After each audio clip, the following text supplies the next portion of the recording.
আসসালামু আলাইকুম। Hello everyone.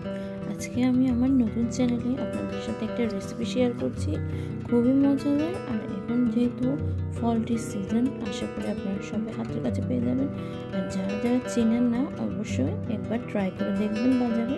এখন কিন্তু খুবই মজাদার লটকন পাওয়া যাচ্ছে, আর লটকনগুলি এই সিজনে পাওয়া যায়। খুবই মজাদার, টক মিষ্টি। আর এভাবে বড় বড়গুলো কিনলে বেশিরভাগই মিষ্টি পাওয়া যায়। দেখতে পাচ্ছেন আমি লটকনগুলো ভালোভাবে খোসা ছাড়িয়ে পরিষ্কার করে নিয়েছি। এখানে আমি সামান্য মরিচের গুঁড়ো, লবণ আর শুকনো মরিচ দিয়ে ভর্তাটা বানাবো। এখানে লটকন ভর্তায় কিন্তু বেশি কোনো জিনিসের প্রয়োজন পড়ে না, আপনারা চাইলে খুব সহজে এই ভর্তাটা বানাতে পারবেন। খুবই মজাদার এবং খুবই উপকারী আমাদের স্বাস্থ্যের জন্য। যারা যারা চিনেন না, আশা করব আপনারা এই ভিডিওটা দেখার পর অবশ্যই একবার বাজার থেকে কিনে এনে খাওয়া ট্রাই করবেন। খুবই মজাদার একটা রেসিপি।